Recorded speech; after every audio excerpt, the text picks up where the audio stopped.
बिस्मिल्लाहिर्रहमानिर्रहीम, अस्सलाम वालेकुम नाज़रीन, आप देख रहे हैं फिफ्थ अंपायर। मैं हूं यासिर रशीद और मेरे साथ स्टूडियो में मौजूद हैं साबिक कप्तान आमिर सुहेल साहब। नाज़रीन, आज T20 वर्ल्ड कप का फाइनल होने जा रहा है। ये फाइनल किस हद तक मार्का खेज साबित होगा ये तो वक्त ही बताएगा, लेकिन दुनियाई क्रिकेट के 3 बड़े राइवलरीज हैं जिसमें पाकिस्तान और भारत हैं।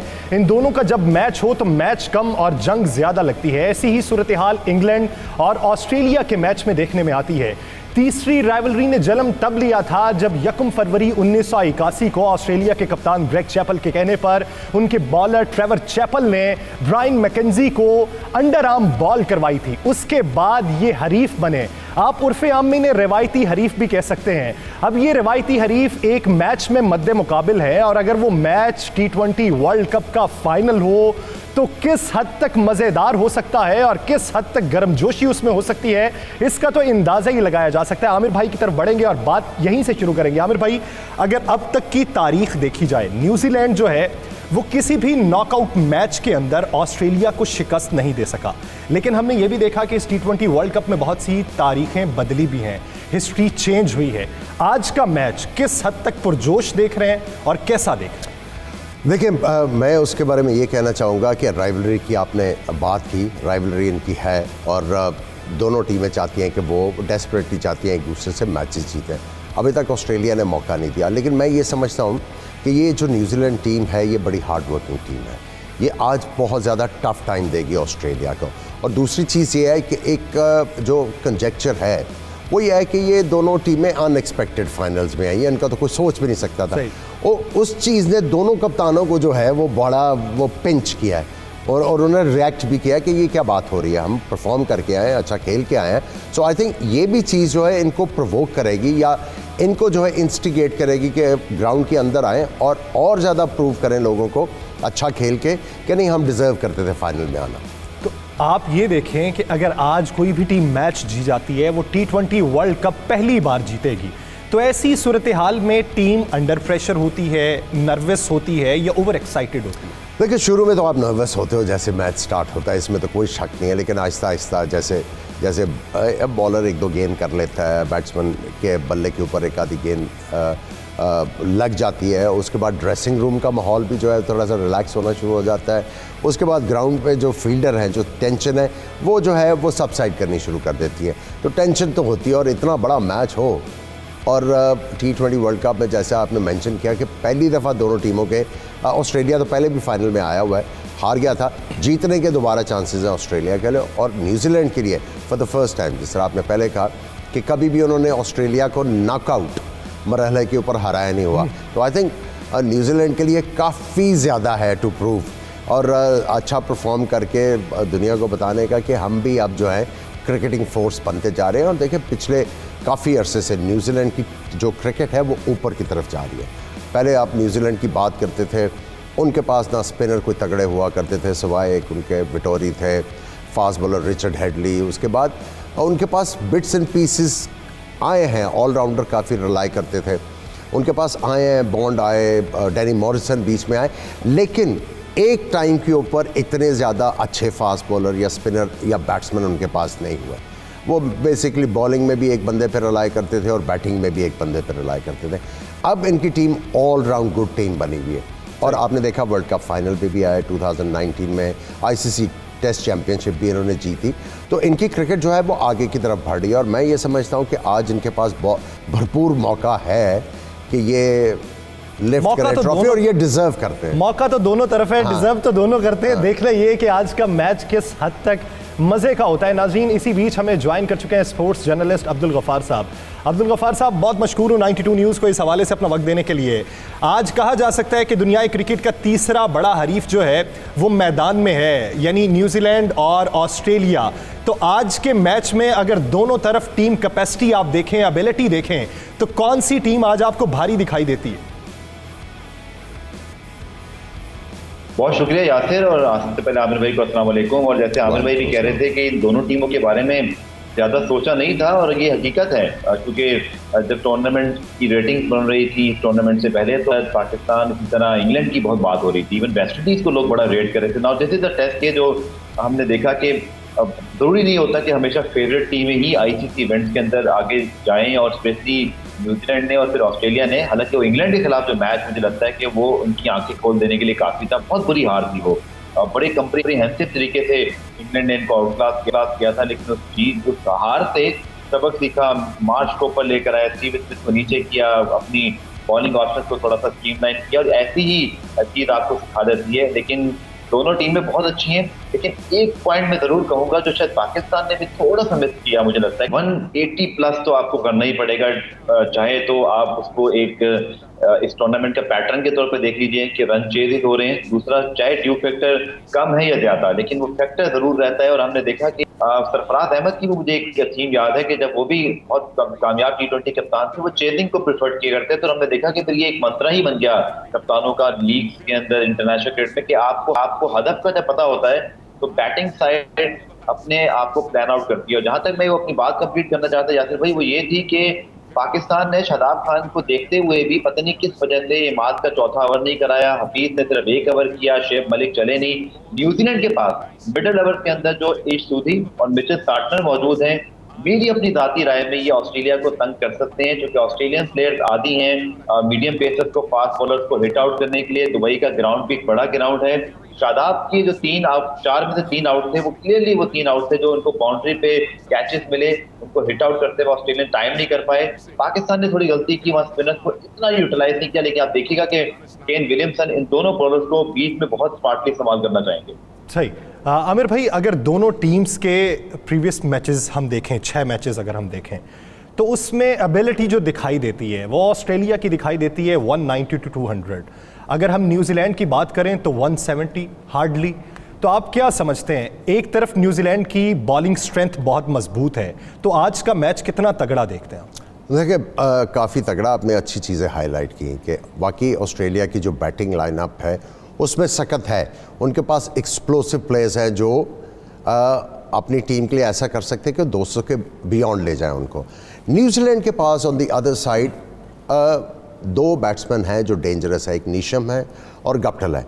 बाकी जितने भी उनके प्लेयर्स हैं वो बड़ा सूंघ के खेलने वाले, इसलिए वो रिस्ट्रिक्ट करते हैं और आपको वो वाली फीलिंग नहीं देते कि अच्छी विकेट जो आज प्रोड्यूस मेरा ख्याल है हुई भी है, हार्ड विकेट है, उसके ऊपर वो जो है वो इतना बड़ा जो है चेज़ कर जाए।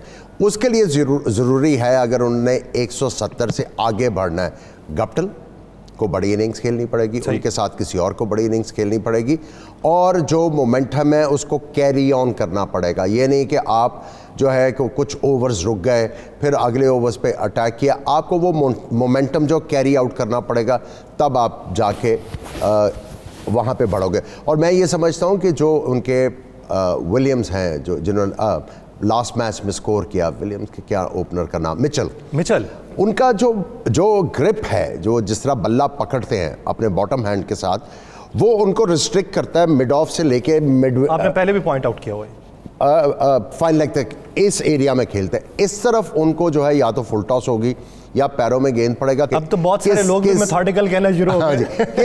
किस जो है बैट्समैन को कहाँ पकड़ना है। देखिए सऊदी ने थ्रू आउट बड़ी अच्छी बॉलिंग की है।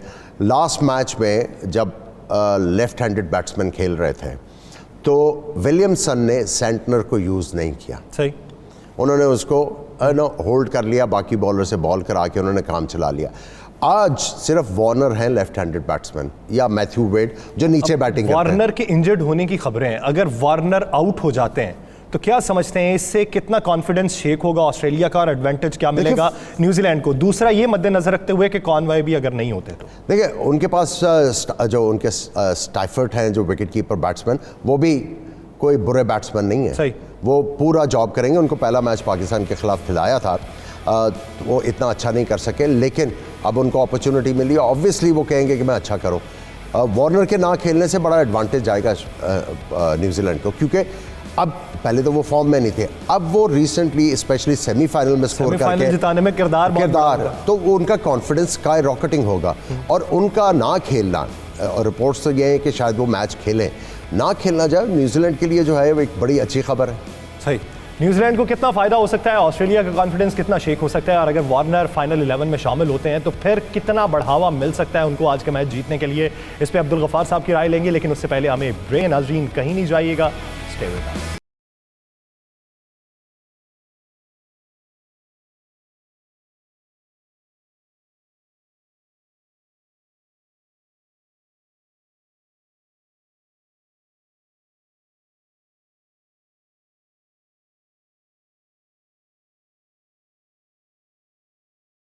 वेलकम बैक नाज़रीन, एक बार फिर से गुफ्तगू को वहीं से शुरू करते हैं। अब्दुल गफ़ार साहब का मैं मौक़िफ़ लूँगा, लेकिन आमिर भाई एक सवाल उससे पहले आपसे कि अगर फ़र्ज़ कर लीजिए टॉस जो होता है उसका फ़ैसला जो भी होगा वो सामने आ जाएगा। फ़र्ज़ कर लीजिए ऑस्ट्रेलिया जीत जाता है और फिर से वो बैटिंग की दावत दे देता है न्यूजीलैंड को, जिस तरह पाकिस्तान के ख़िलाफ़ हुआ।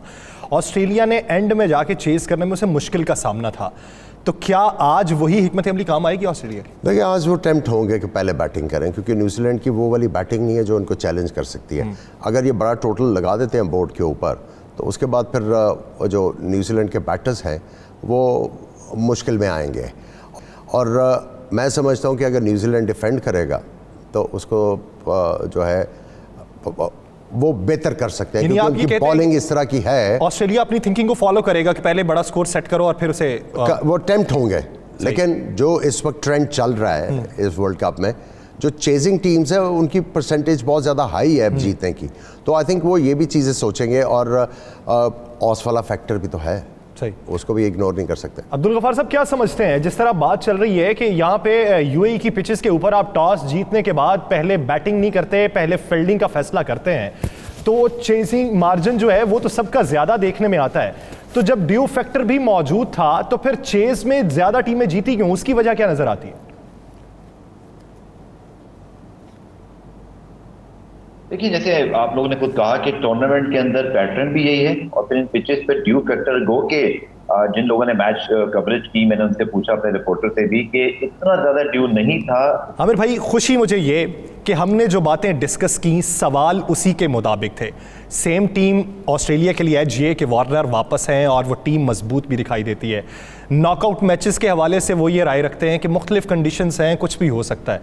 क्या समझते हैं, पहले न्यूजीलैंड की बैटिंग न्यूजीलैंड के लिए सूदमंद या खतरे का बाइस? मैं समझता हूँ सूदमंद है, क्योंकि जो उन्होंने प्रेशर डालने की कोशिश की है, ऑस का बार बार जिक्र किया, उन्होंने प्रेशर डालने की कोशिश की है कि न्यूजीलैंड की टीम वो जो वो उन्होंने अश्योरेंस लेनी है, वो उसका आप कहते हैं ड्यू का 20 रन की, 15-20 रन की, उसके परसूट में वो जाएं और गलतियां करें। लेकिन न्यूजीलैंड की टीम इस तरह की है कि वो इस तरह के पंगे नहीं करेगी, वो इतना ज़्यादा हेड नहीं सोचेगी। वो कहेंगे विद इन आवर लिमिट्स खेलते हैं, अगर एंड में हमें कोई सिचुएशन मिलती है हम वो ज़रा पुश करके 10-15 रन एक्स्ट्रा निकाल जाए। मैं समझता हूँ कि न्यूजीलैंड की बैटिंग जो है, अगर ये 100 इस पिच के ऊपर 70-75 करती है, तो इनकी बॉलिंग जो है अगर ऑस नहीं पड़ती, बड़ा ही टफ टाइम देगी ऑस्ट्रेलिया की बैटिंग लाइनअप को। क्योंकि अगर आप टीम सऊदी की बात करें, पहले मैच में जो 2 छक्के खाए उन्होंने, आपको याद होगा आसिफ से, उसके बाद अगर आप उनकी बॉलिंग देखें, हर मैच में आउट भी करते हैं और उनकी इकोनॉमी है 6 रन से कम। सही। उसके बाद सऊदी भी जो है वो बीच में आके आउट करते हैं। आज सेंटनर भी जो है राइट हैंड बैट्समैन ज़्यादा होंगे, उनका भी रोल होगा। सो आई थिंक इन अ वे ये न्यूजीलैंड के लिए अच्छा हुआ है, क्योंकि न्यूजीलैंड को अगर आप 180 रन कर देते हैं तो उसके बाद फिर ये टीम जो है वो बहुत ज़्यादा नर्वस हो जाती है 180-85 के ऊपर। लेकिन अब ये अपनी लिमिट में रह के स्कोर करने के बाद ये ऑस्ट्रेलिया को ग्राइंड कर सकते हैं, ये मैं आपको कह सकता हूँ। और मैं समझता हूँ कि मैच बड़ा तगड़ा होने के चांसेस हैं। सही। अब्दुल गफ़ार साहब, क्या राय रखते हैं, न्यूजीलैंड की पहली बैटिंग, स्कोर बोर्ड पे कितना स्कोर देख रहे हैं और आज के दिन कौन सा बैट्समैन चलता हुआ दिखाई दे रहा है? देखिए, अगेन एडवांटेज ऑस्ट्रेलिया ने जिस अंदाज से, उनके कप्तान ने भी कहा कि वो इस फाइनल को जिस अंदाज से देख रहे हैं, कि आमिर भाई की बात से मैं मुत्तफिक हूँ। I think New Zealand won't mind कि उनको इस सरफेस पे जो है वो दूसरी बॉलिंग करनी है। और जैसा मैंने आपको बताया कि ड्यू फैक्टर इतना ज्यादा नहीं है जितना डिस्कस हुआ। जो रिपोर्टर हमारे रिपोर्टर भी मौजूद थे, जो उन्होंने बात की कि सारी बात है, आईसीसी ने भी मेक श्योर किया है कि जो मिड इनिंग के अंदर ऑब्वियसली जो तमाम तर टेक्नोलॉजी है, इक्विपमेंट है, उसके जरिए वो फैक्टर को कहीं ना कहीं कम करने की कोशिश फायदा करते ही हैं। लेकिन जो सबसे इंपॉर्टेंट चीज है ऑस्ट्रेलियन पॉइंट ऑफ व्यू से, this final is actually reminding me a final between similar countries 2015। Mitchell Starc एक ऐसा वर्ल्ड क्लास परफॉर्मर है जो शाहीन शाह अफरीदी की तरह इम्पैक्टफुल कहते हैं ब्लोज कर सकता है शुरू में, यानी कि पहले ओवर में कोई एक आध आउट या पहले 2 ओवर में 2 out. New Zealand should be watch out for that factor, क्योंकि मुझे 2015 के फाइनल में ब्रेंडन मैकलम का वो बोल्ड नहीं भूलता। ठीक है, ये नया दिन है, नई अपॉर्चुनिटी है, लेकिन मिचेल स्टार्क के Australian fast bowler definitely will going to attack New Zealand. उनका फ्रॉम द वर्ल्ड को ये वही बॉलिंग लाइन नहीं है कि वो स्पिनर्स भी आएंगे या थोड़ा सा डिफेंसिव सोचेंगे। New Zealand has to be very careful in the first 6 over, वहीं से फिर उनका मोमेंटम बिल्ड ऑन होगा। तो बहुत बड़ा चैलेंज होगा कि ये जो ऑस्ट्रेलियन टीम है, ऐसे ही नहीं नॉकआउट के 16 मैचेस अगेंस्ट न्यूजीलैंड जीते हुए, वो अटैक करते हैं, उनका एक प्रेशर है, एक ऑरा उनका है मौजूद ऑस्ट्रेलियन टीम का, जो हम पर भी है। हम भी नॉकआउट सारे मैचेस उनसे हारे हुए हैं। यही वजह है कि वो एडवांटेज लेते हैं, इनिशिएट करते हैं। New Zealand should be very careful in the first 6 over, वहीं से मोमेंटम पाकिस्तान की तरह बनाए। Once they cross 170 mark, I think फिर ये मैच जो है ना 50-50 हो जाएगा, फिर मैच 50-50 हो जाएगा। तो नाज़रीन, फिर एक ब्रेक लेनी है, ब्रेक के बाद बात करेंगे कि फील्डिंग किसकी मजबूत है, बॉलिंग स्ट्रेंथ किसकी मजबूत है, ऑस्ट्रेलिया की स्ट्रेंथ जो है वो न्यूजीलैंड को कितने रन्स तक महदूद कर सकती है। कहीं नहीं जाइएगा, स्टे विद अस।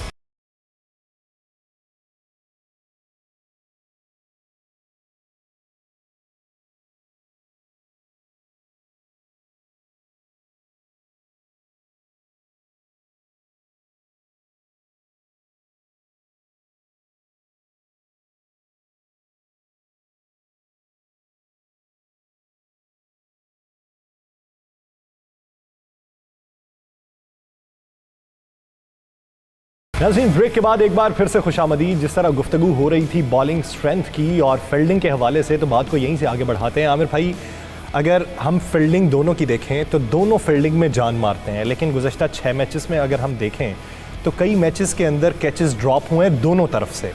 तो आज के मैच में आप एक्सपेक्टेशन के हवाले से ग्रेस मार्क किस टीम को देंगे? न्यूजीलैंड को दूंगा, क्योंकि ओवरऑल उनकी फील्डिंग में एफर्ट बहुत ज़बरदस्त था और विकेट कीपर ने आई थिंक कैच ड्रॉप किया था, या एंड में फिलिप्स ने कैच ड्रॉप किया, लेकिन वो एक रन, फिलिप्स जिस तरह जान मारते थे वो जान मारे, एक रन जो है वो ज़्यादा हो गया।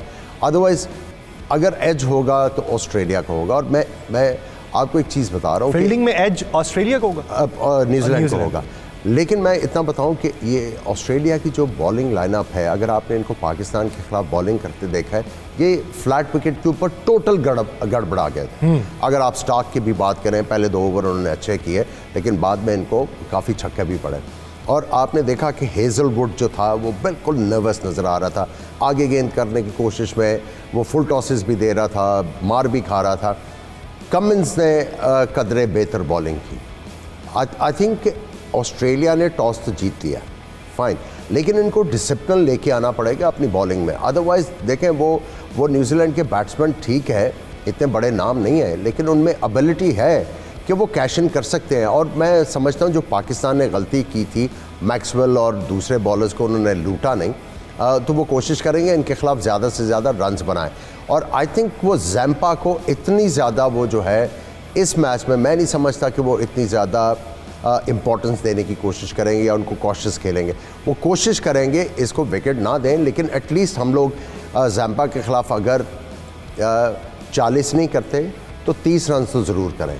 अगर वो ये जो इम्पोर्टेंट पैसेज ऑफ प्लेयर है, मिडल ओवर्स, विकेट नहीं ज़्यादा उनकी गिरती पावर प्ले में, अगर वो ये कैश करते हैं तो मैं समझता हूँ कि मैच बहुत तगड़ा होने की उम्मीद है। अगर हम दोनों कप्तानों की बैटिंग देखें, 6 मैचेस हो गए, 6 मैचेस के अंदर केन विलियमसन मजमूई तौर पर 131 रन बना पाए, अगर मैं गलत नहीं हूँ तो। एरॉन फिंच की अगर देखें तो 119 रन हैं। तो बतौर कप्तान आप उनकी बैटिंग कैसे देखते हैं? मानना ये जाता है कि बैटिंग लाइन को मजबूत भी कप्तान करता है, वो कैप्टन इनिंग्स खेलता है। तो क्या इन दोनों की अभी तक आपने कोई कैप्टन इनिंग देखी? स्ट्रगल कर रहे हैं। एक मैच में फिंच ने काफ़ी अच्छी हिटिंग की थी, लेकिन आई थिंक चूँकि फॉर्म इतनी अच्छी नहीं है, आपको प्रेशर फील होता है, बड़े वल्नरेबल हैं। अगर शुरू में आएँ और स्पेशली बोल्ट के ख़िलाफ़, आपने देखा जिस तरह शाहीन शाह अफरीदी के ख़िलाफ़ गेंद हल्का सा अंदर आया और उनको समझ नहीं आई मैंने करना क्या है, पैड आगे किया हुआ था, तो वो उनके न्यूजीलैंड के फास्ट बॉलर गेंद को अंदर लेके आते हैं, बोल्ट जो है, और वो वल्नरेबल हैं। लेकिन दोनों ने अपनी टीमों को हैंडल बहुत अच्छा किया। ठीक है, एज ए बैट्समैन उनसे रन्स नहीं हुए, लेकिन कैप्टनसी में उन्होंने जो है वो इतना ज़्यादा आपको झोल नहीं दिखाया। उन्होंने अपने रिसोर्सेज को बड़ा अच्छा इस्तेमाल किया। देखिए, उन्होंने ट्राई करते रहे उन्होंने बॉल जो किए हैं रिजवान को, वो मिडल से वो गेंद अंदर लेके आ रहे थे क्योंकि ये शॉट खेल रहा था और उसमें चांसेस भी क्रिएट हुए। सही 2 दफ़ा आउट करने का चांस हुआ, लेकिन फॉर्चुनेटली फॉर पाकिस्तान वो कैच ड्रॉप हो गए। सो ये अपना आके रोल एज ए कैप्टन दोनों कप्तान जो हैं बड़ा अच्छा कर रहे हैं, लेकिन दोनों यही चाहेंगे कि आज के मैच में लीड फ्रॉम द फ्रंट। दोनों कप्तान स्पेशली केन विलियमसन चाहेंगे कि उनके बल्ले से आज कुछ ना कुछ ज़रूर हो ताकि उनकी टीम इतने बड़े टूर्नामेंट के फाइनल में अच्छी पोजीशन पे जा सके। सही। अब्दुल गफ्फार साहब क्या राय रखते हैं, दोनों कप्तानों की कप्तानी थ्रू आउट द टूर्नामेंट कैसी रही, और आज के मैच में दोनों तरफ से अगर देखा जाए तो कौन से कप्तान की बैटिंग आज आपको चलती हुई दिखाई देती? देखिए नहीं किए, लेकिन दोनों बिल्कुल भी उनके शाया निशान नहीं था। वो बहुत अर्ली कर गए थे उस मैच के अंदर, वो शॉट भी स्कोप किया, वो उनकी बिल्कुल करेक्टरिस्टिक किस्म का शॉट नहीं है। बड़े कूल काम कस्टमर हैं, लेकिन फाइनल जीतने के लिए, आईसीसी नॉकआउट मैचेस जीतने के लिए आपको थोड़ा सा तो इंटेंट शो करना पड़ता है, जो आपको बैटिंग के अंदर न्यूजीलैंड को मुझे लगता है दिखाना पड़ेगा। थोड़ी सी उनकी वो जो अप्रोच है ना, वो पॉजिटिव उनको रखनी पड़ेगी। लेकिन वो पे बड़ा अच्छा एक आर्टिकल लिखा सिद्धार्थ मोहम्मद राइटर, उन्होंने कहा कि पाकिस्तान ने सिर्फ 71 रन बनाए थे पावर प्ले में, शायद टूर्नामेंट की सबसे बेस्ट पिच पर, वही चीज कहीं ना कहीं पाकिस्तान को शॉर्ट करा के, वो वाज नॉट सेइंग कि आप सारे बड़े, बट ये वो इंटेंट है जो आपको शो करनी पड़ती है। तो आई थिंक न्यूजीलैंड को भी ये ध्यान रखना पड़ेगा कि पहले 10 ओवर में पावर प्ले का इस्तेमाल भी अच्छा कर रहे हो। जैसे आमिर भाई कहते हैं कि देखिए not afford to play out Zampa, उनको दम्पा पे भी रन करने पड़ेंगे। तो हालांकि स्टॉइनिस और जो फैक्टर बनता है मैक्सवेल का 5 बॉलर का, उसको तो बिल्कुल लूट मार होनी चाहिए, लेकिन दम्पा पे भी आपको रन तो करने ही पड़ेंगे। पाकिस्तान ने भी गलती की कि वी डिडंट अटैक दम्पा, हमने विकेट भी दिए, हम पावर प्ले में भी इतना नोट नहीं थे क्योंकि हमारी बेस बनी हुई थी। तो न्यूजीलैंड, केन विलियमसन उनके लिए बहुत जरूरी है कि इंटेंट शो करें। देखिए अब ऑस्ट्रेलिया से टॉस हारने के बाद न्यूजीलैंड को पहले खुद अपनी पोजीशन बनानी है। If they have to score around 170 plus, तो उनको फिर इंटेंट वो रखनी पड़ेगी। और फिर आखिर में जैसे आमिर भाई भी कह रहे थे कि अगर आपको मौका मिलता है then you can go for 190 और 180 और 180 और something, but New Zealand has to show intent, उसको करना पड़ेगा अगर मैच जीतना है और ऑस्ट्रेलिया को हराना है। ठीक। आमिर भाई, अगर न्यूजीलैंड की बैटिंग की बात करें तो आज के दिन आपको कौन सा बल्लेबाज चलता दिखाई देता है? मिचेल की बात कर लें, केन विलियमसन की कर लें, गप्टिल की कर लें, या नीशम की कर लें? देखिए उनके ऊपर तो बैंक कर रहे हैं ना कि आपको बड़े ओवर लेके दें। मैं समझता हूँ केन विलियमसन और स्टैफर्ड, ये 2 बहुत इंपॉर्टेंट प्लेयर हैं आज न्यूजीलैंड के लिए। इनका करना बहुत, क्योंकि आप हर मैच पे गप्टिल के ऊपर रिलाई नहीं कर सकते, हर मैच पे आप मिचेल के ऊपर रिलाई नहीं कर सकते। नीशम के ऊपर भी आपने उसको यूज़ करना है, नीशम की एबिलिटी को यूज़ करना है। अगर आप उनको ये कहेंगे कि वो जाके सिंगलें भी बना के दे और आपको छक्के भी मारे, वो वाला बैलेंस उनकी बैटिंग में नहीं है। सो मैं समझता हूँ स्टैफर्ड और केन विलियमसन, और ओपनर्स में से एक को लंबी इनिंग्स खेलनी पड़ेगी जिस तरह मिचेल ने लास्ट इनिंग्स खेली। अगर ये इस प्लानिंग के साथ चलते हैं और उसको एग्जीक्यूट कर लेते हैं, आई थिंक जिस तरह की पिच है न्यूजीलैंड माइट इज ऑस्ट्रेलिया।